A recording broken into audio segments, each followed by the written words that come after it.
पेश है, आप देख रहे हैं स्टेट मिरर हिंदी। एनएसओ यानी नेशनल स्टैटिस्टिकल ऑफिस, हिंदी में इस विभाग को राष्ट्रीय सांख्यिकी कार्यालय कहा जाता है। अभी इसकी एक रिपोर्ट आई है। रिपोर्ट के अनुसार अक्टूबर में खुदरा महंगाई दर 14 महीने के उच्चतम स्तर यानी 6.21% पर पहुंच गई है। ये आरबीआई की तय सीमा को पार कर चुकी है। भारतीय रिजर्व बैंक यानी आरबीआई ने महंगाई दर का दायरा 6% तय किया है। सितंबर में महंगाई दर 5.49% थी। अगस्त 2023 के बाद से ऐसा पहली बार हुआ है कि आंकड़ा 6% की सीमा को पार कर गया। तो अब सवाल है कि महंगाई कैसे प्रभावित करती है, महंगाई तय कैसे की जाती है। वैसे तो भारत जैसे विशाल और विविध देश में महंगाई दर का पता लगाना बेहद मुश्किल है।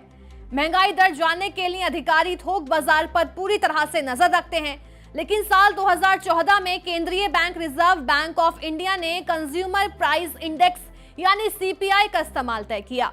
सीपीआई यानी घरों में खपत होने वाले सामान और सेवाओं का दाम, या आसान भाषा में कहें तो रिटेल प्राइसेस। सीपीआई का आधार एक सर्वे होता है जिसमें सामान और सेवाओं पर आंकड़े जुटाए जाते हैं। इस सर्वे में खाने वाली चीजों के अलावा दूसरी चीजें जैसे कि शिक्षा और स्वास्थ्य पर भी जानकारी जुटाई जाती है। ऐसा दूसरे देशों में भी किया जाता है। हालांकि सामान की संख्या सीपीआई के आकलन का तरीका अलग होता है। सीपीआई से तय होती है महंगाई। एक ग्राहक के तौर पर आप और हम रिटेल मार्केट से सामान खरीदते हैं। इससे जुड़ी कीमतों में हुए बदलाव को दिखाने का काम कंज्यूमर प्राइस इंडेक्स यानी सीपीआई करता है। हम सामान और सर्विसेज के लिए जो औसत मूल्य चुकाते हैं, सीपीआई उसी को मापता है।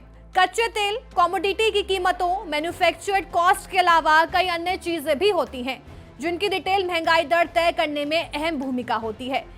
करीब 300 सामान ऐसे हैं जिनकी कीमतों के आधार पर रिटेल महंगाई का रेट तय होता है।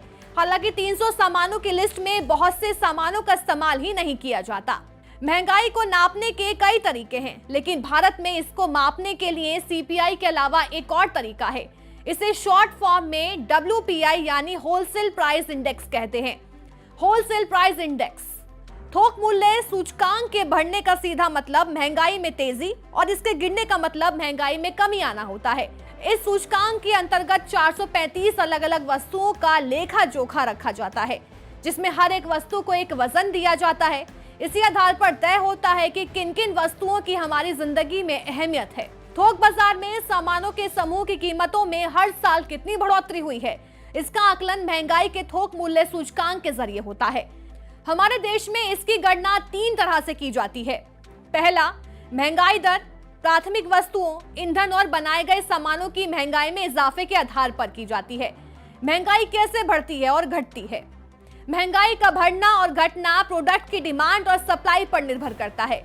अगर लोगों के पास पैसे ज्यादा होंगे तो वो ज्यादा चीजें खरीदेंगे। ज्यादा चीजें खरीदने से चीजों की डिमांड बढ़ेगी और डिमांड के मुताबिक सप्लाई नहीं होने पर इन चीजों की कीमत बढ़ेगी। इस तरह बाजार महंगाई की चपेट में आ जाता है। सीधे शब्दों में कहें तो बाजार में पैसों का अत्यधिक बहाव या चीजों की शॉर्टेज महंगाई का वजह बन जाती है।